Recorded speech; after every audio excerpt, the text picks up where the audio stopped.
Why deep thinkers feel so alone. Have you ever felt like the more deeply you think, the more alone you become? That as your understanding of the world grows, your connection with others seems to fade. It's as if each insight builds a wall instead of a bridge.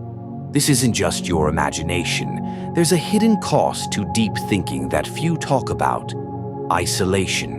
And this isolation doesn't stem from arrogance, antisocial behavior, or elitism.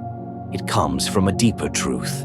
Society fears what it doesn't understand, and nothing is more misunderstood or feared than a mind that sees too much.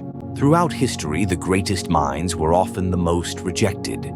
Socrates was condemned to death not for a crime, but for asking too many questions. Galileo was forced to deny his discoveries under threat of torture.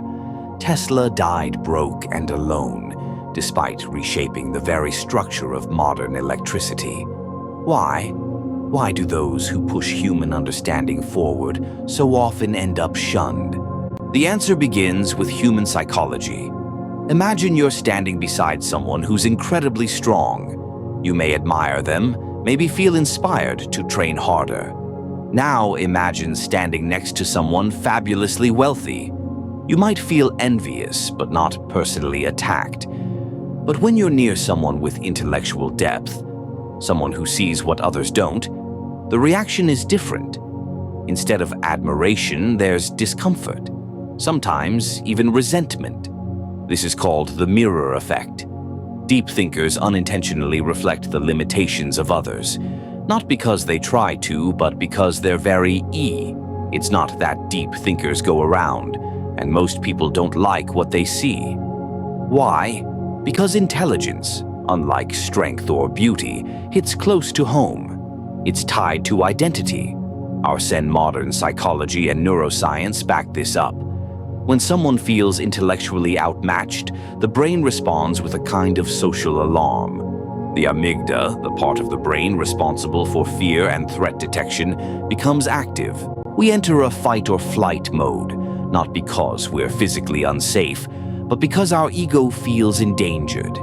This is why conversations that go too deep, too fast, often end with awkward silence or defensive responses. It's not the idea itself that people resist.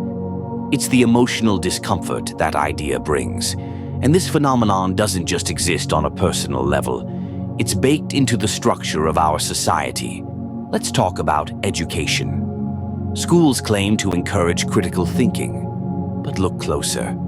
Most reward memorization, not insight; conformity, not curiosity.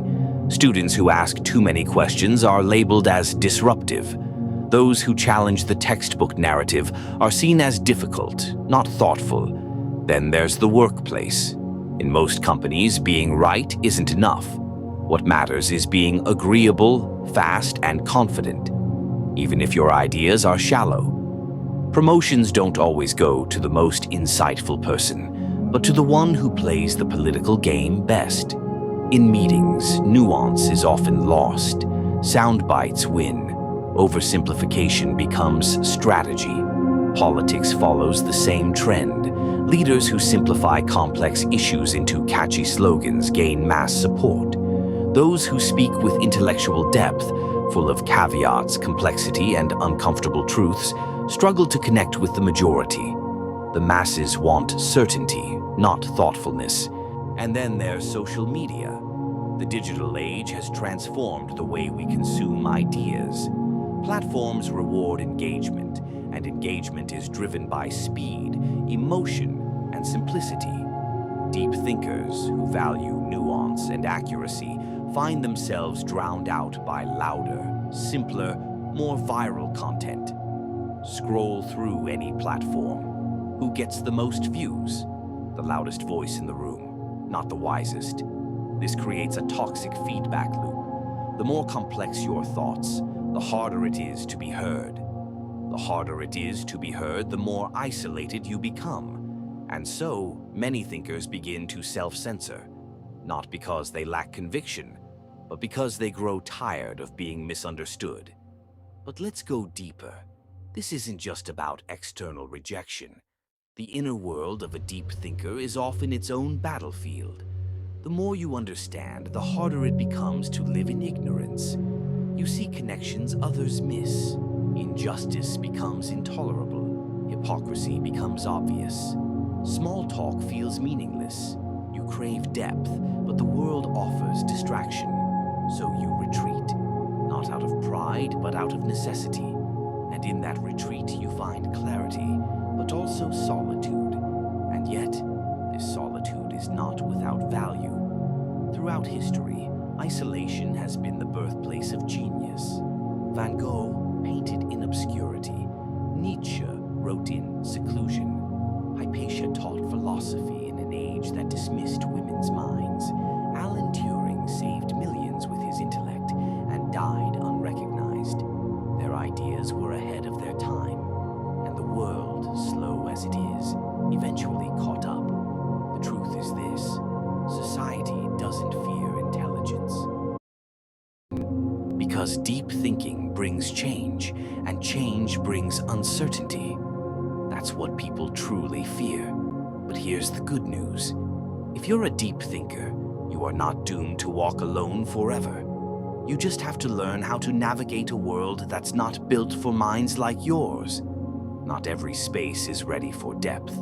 Not every person is capable of receiving complex thought with grace. And that's okay.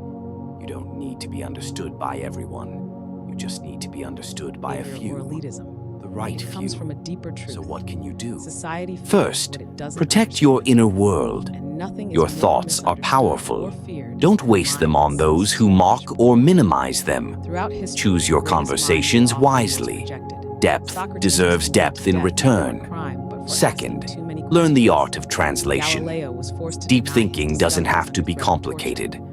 Einstein once said, "If you can't explain it simply, you don't understand it well enough." The goal isn't to dilute your ideas, but to communicate them in ways that open minds instead of closing them. Third, find your tribe.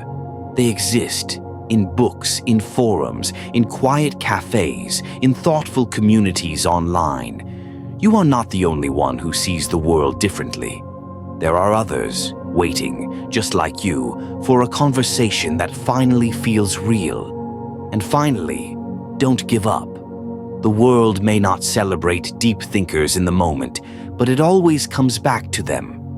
Ideas that once seemed dangerous eventually become obvious, and the voices that were once silenced are the ones that echo through time. So if you've ever felt alone in your thoughts, misunderstood, dismissed, or excluded, know this: you are not broken. You are not strange. You are simply ahead of your time. And while society may fear deep thinkers today, it's deep thinkers who shape tomorrow. If this message spoke to you, share your thoughts in the comments. Have you experienced this kind of isolation? Let's build a community where thinkers feel at home. And if you want to explore more ideas that challenge the way we see the world, hit that subscribe button.